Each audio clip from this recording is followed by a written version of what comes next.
Assalamualaikum warahmatullahi wabarakatuh. Nama saya Agustiani, saya dari Prodi Pendidikan Ekonomi dengan NIM 1872170006. Di sini saya akan mencoba memaparkan hasil analisa saya dengan mata kuliah Manajemen Berbasis Sekolah dengan dosen Ibu Cynthia Anissa, MPDE.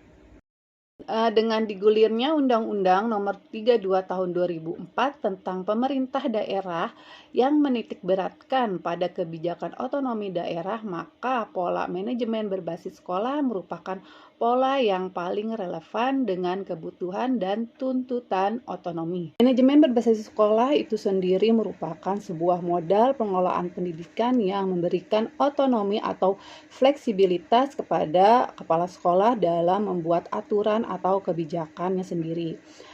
Otonomi sendiri dalam Kamus Bahasa Indonesia dapat kita artikan dalam sebuah manajemen berbasis sekolah itu merupakan pemberian kekuasaan atau keluasan dalam mengelola, memanfaatkan, serta memberdayakan semua sumber daya sekolah termasuk di dalamnya mendorong partisipasi warga sekolah seperti guru, kepala sekolah, peserta didik, serta karyawan sekolah itu untuk meningkatkan mutu sekolah seoptimal mungkin.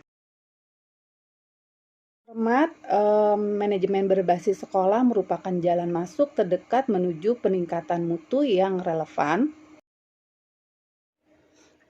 Dari konsep manajemen berbasis sekolah itu sendiri yang memberikan keluasan kepada sekolah terkait kebijakannya diharapkan dapat melakukan pengembangan total kependidikannya yang bertujuan untuk melayani kebutuhan anak dan peserta didik agar lebih efektif dan relevan yang sesuai dengan kebutuhannya. Nah, lewat dari MBS ini, sekolah juga diharapkan dapat memaksimalkan personal sekolah termasuk guru, kepala sekolah, karyawan, dan masyarakat, serta orang tua dalam mengembangkan program-program yang lebih meyakinkan untuk memenuhi kebutuhan pendidik dan peserta pendidik. Nah, oleh karena itu, penerapan manajemen berbasis sekolah ini dapat diasumsikan sebagai jalan masuk terdekat dalam peningkatan mutu dan relevansi pendidikan. Dan untuk analisis SWOT terhadap implementasi MBS yang sudah berjalan dalam sistem pendidikan kita saat ini, pendidikan selalu bergerak mengikuti perkembangan zaman, kemajuan perkembangan teknologi dalam bidang itu sendiri mendorong pendidikan ikut bergerak maju yang menjadi penyebab berubahnya tingkah laku masyarakat.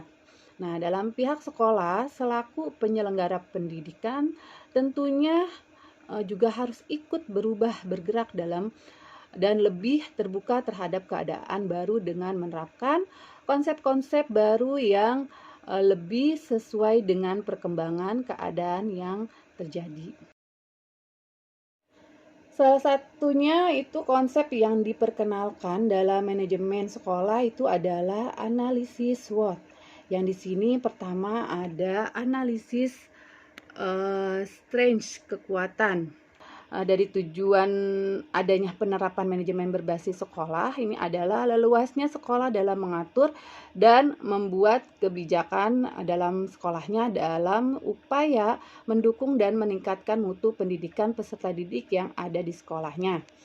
Penerapan manajemen berbasis sekolah juga dirasa akan meningkatkan semangat guru dan memelihara kepemimpinan baru di semua tingkat dan lapisan pendidikan, serta mengarahkan pada kreativitas yang lebih besar dalam perancangan program sumber daya untuk mendukung tujuan yang dikembangkan di setiap sekolah.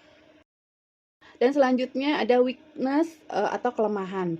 Dalam program manajemen berbasis sekolah ini memiliki kekurangannya juga, yaitu MBS juga dinilai kurang efisien karena sistem pengambilan keputusan yang dilaksanakan secara partisipatif akan menimbulkan keputusan yang diambil lebih lambat jika dibandingkan dengan pengambilan keputusan secara otokratis.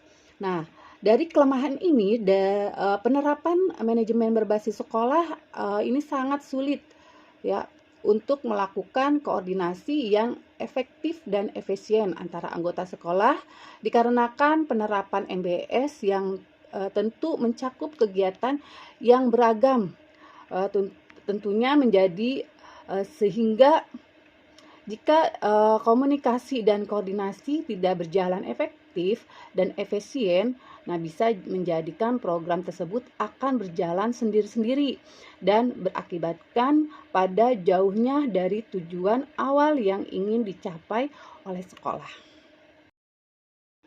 Dan untuk opportunity atau peluang, memiliki peluang yang menguntungkan dari pelaksanaan implementasi tersebut. Manajemen berbasis sekolah juga memiliki peluang atau opportunity yang salah satunya meningkatkan semangat kerja tenaga pendidik atau guru dalam memelihara kepemimpinan baru di semua tingkat manajemen dalam sekolah. Nah, MBS ini sendiri adalah meningkatkan kreativitas yang lebih besar dalam perancangan program sumber daya untuk mendukung tercapainya tujuan yang ingin dikembangkan di setiap sekolah serta mendorong teamwork yang kompak dan cerdas antara warga sekolah yang melibatkan kepala sekolah, guru, masyarakat, dan orang tua peserta didik itu sendiri. Dan untuk treat ancaman yang terjadi saat pelaksanaan MBS, salah satunya adalah munculnya pikiran kelompok dalam implementasi MBS sendiri. Pikirannya kelompok yang dimaksud itu adalah saat melakukan diskusi untuk mengambil keputusan bersama, tentunya dalam jangka waktu tertentu, akan muncul kohesi atau ikatan tersendiri di antaranya anggota dewan sekolah.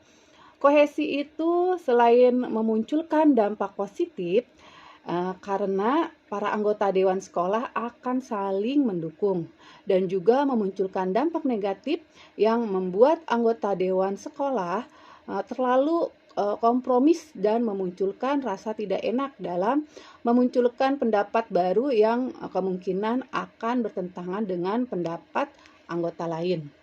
Nah, dari ancaman lainnya yang bisa terjadi adalah seperti terjadinya kebingungan atas peran dan tanggung jawab baru saat penerimaan MBS ini. Nah, perubahan ini diasumsikan akan menimbulkan keterkejutan dan kebingungan sehingga banyak dari para anggota yang ragu untuk mengambil dan memikul tanggung jawab. Cukup sekian pemaparan dari saya, mudah-mudahan bermanfaat.